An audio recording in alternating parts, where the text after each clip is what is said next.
아침 말씀 두란노의 생명의 삶 본문 순서를 따라갑니다.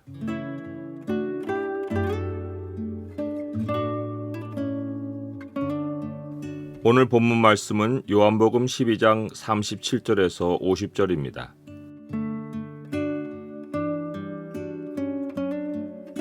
오늘 본문을 약속의 창으로 보면 우리가 길을 잃지 않고 사는 길이 무엇인지가 보입니다. 약속의 창을 보여주는 구절은 12장 41절입니다. 이사야가 이렇게 말한 것은 주의 영광을 보고 주를 가리켜 말한 것이라.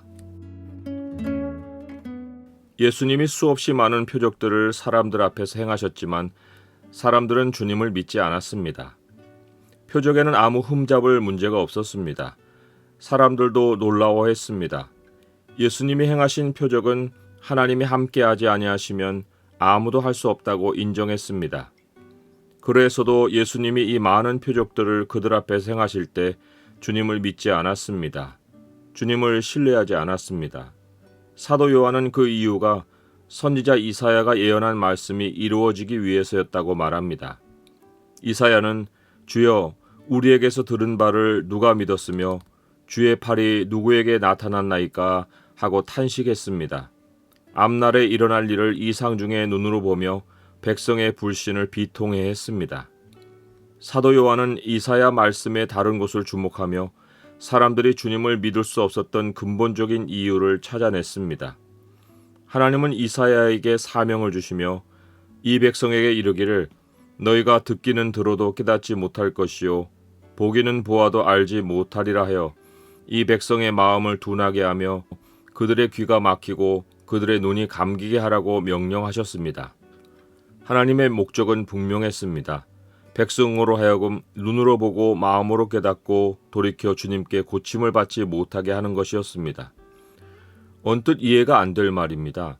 하나님이 더 많은 사람들이 주님께 나오게 하셔야 했을 텐데 왜 사람들의 마음도 둔하게 하고 귀도 막히고 눈도 감기게 해서 주님께 나오는 길을 원천 봉쇄하신단 말입니까? 그러면서 이사야는 왜 또 보내시며 말씀을 전하라고 하십니까? 아무 소용없는 말씀 선포가 무슨 의미가 있습니까? 성경은 언뜻 듣고 판단할 책이 아닙니다. 사도 요한은 이 말씀의 깊이를 깨닫고 이렇게 말합니다. 이사야가 이렇게 말한 것은 주의 영광을 보고 주를 가리켜 말한 것이라. 우리는 주님보다 내 형편 내지는 사람들의 상황을 먼저 주목하는 습성이 있습니다. 그러면서 이사야의 예언을 읽을 때 하나님이 사람들에게 믿을 기회를 막아버리신 사실에 먼저 주목합니다. 그리고는 하나님이 왜 이리 불공평한 일을 하셨는지 이해하지 못합니다. 사도 요한도 처음에는 그러했을 것입니다. 그런데 사도 요한은 이사야가 주목한 것이 사람들이 아니었음을 발견했습니다. 그는 이사야가 이 말씀을 전하는 가운데 그가 주목한 것이 사람이 아니라 주님의 영광이었음을 깨달았습니다. 주의 영광은 주님의 십자가에서의 죽음과 부활을 말합니다. 사람이 주님의 죽으심과 부활의 영광이 없이도 스스로 얼마든지 죄를 벗어던지고 새 삶을 시작할 수 있다면 주님은 세상에 오지 않으셨습니다. 사실 세상을 둘러보면 예나 지금이나 사람들은 자기들이 원하면 얼마든지 삶을 새롭게 할 수 있는 듯이 노력하며 삽니다. 하나님을 찾는 것도 기회가 닿으면 할 수 있다고 생각합니다. 여유만 있으면 하나님을 믿겠다고 하는 사람들이 주변에 많습니다. 그래서 역사에 남은 증거가 무엇입니까? 사람들이 겨우 한 일은 참 하나님이 아니라 우상을 신으로 섬기는 것이었습니다. 아담 이후로 하나님의 은혜가 없이 참 하나님을 스스로 찾아 나온 사람은 없습니다. 사람이 얼마나 교만하면 우상 숭배를 넘어 스스로 하나님인 듯 자기 생명을 주관하며 삽니다. 이것이 죄로 부패한 인간의 현실입니다. 사람이 자기 처지를 모르고 하나님 자리까지 쉽게 차지하는 것이 사람의 교만이고 멸망입니다. 주님은 사람들이 완전하게 부패한 존재인지를 알려주시려고 수많은 표적을 눈앞에서 보여주셨습니다. 그리고는 사람이 아무리 많은 주님의 계시를 보아도 하나님의 은혜가 없이는 불신의 방향으로 달려가는 존재인 것을 똑똑히 보게 하셨습니다. 주님의 공생애 가운데 주님을 찾아 나와 믿음을 고백했던 사람들은 표적 때문이 아니었습니다. 표적만 경험한 사람들은 다 제 갈 길로 갔습니다. 주님의 은혜를 맛본 사람들이 주님께 돌이켜 믿음과 감사를 고백했습니다. 주님이 사람들로 믿지 못하게 하신 것이 믿을 길을 막아서가 아닙니다. 그들에게 말씀을 전하지 않으셔서가 아닙니다. 주님은 수많은 선지자를 보내어 말씀을 선포하셨습니다. 표적도 많이 나타내셨습니다. 그런데 그러면 그럴수록 사람들은 달아났습니다. 믿지 않았습니다. 하나님이 사람들로 주님께 돌이켜 나오지 못하게 하신 방식은 믿음을 막고 말씀을 전하지 않아서가 아니라 더 말씀을 전해주고 더 알려주는 것이었습니다.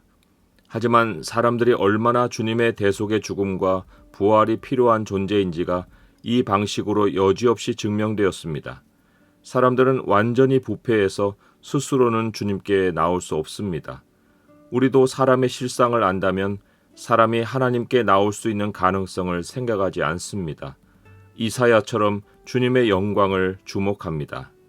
사도 요한은 이사야의 예언을 말한 후 상반된 현상이 일어난 것에 주목합니다. 그리고는 그러나 관리 중에도 그를 믿는 자가 많되라고 말합니다. 하지만 이것은 그들이 그래서 믿음을 가질 수 있었다는 것을 말하기 위함이 아니었습니다. 스스로 믿음이 일어났어도 사람의 믿음은 꺼져 내려앉았다는 것을 고발한 것입니다. 그들은 출교를 당할 것이 두려워서 믿음을 드러내지 못했습니다. 그들은 사람의 영광을 하나님의 영광보다 더 사랑했습니다.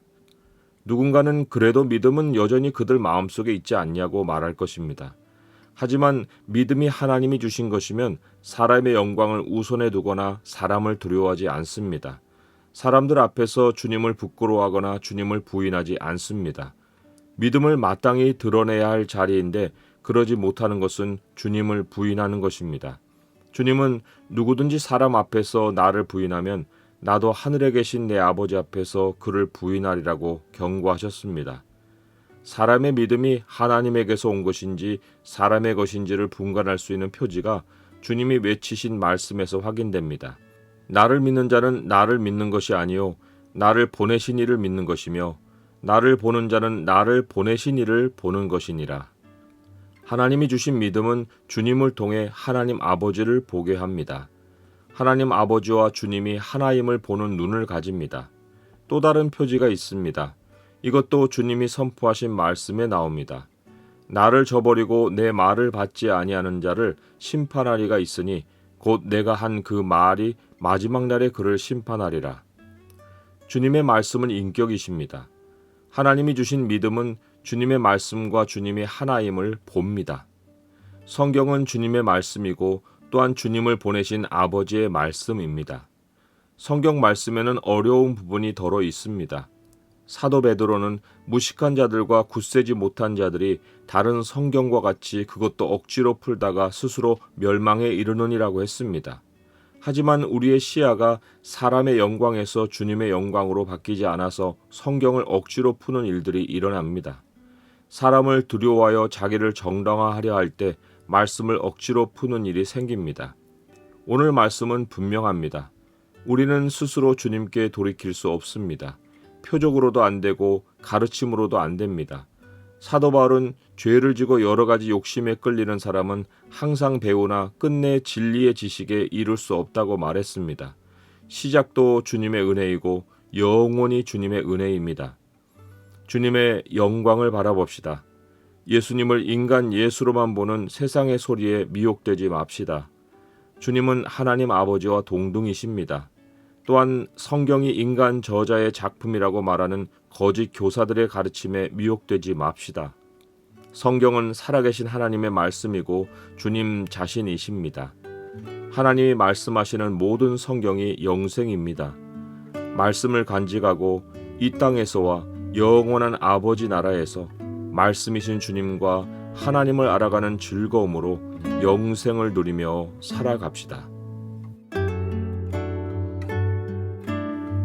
주님, 제 눈이 주님을 향해 열린 것이 기적입니다. 제가 주님을 통해 아버지 하나님을 만난 것이 기적입니다. 삶은 제 눈을 사람에게로 끌어가지만 오늘도 주님의 영광을 주목합니다. 주님을 사모하고 주님의 말씀을 사랑합니다. 예수 그리스도의 이름으로 기도드립니다. 아멘.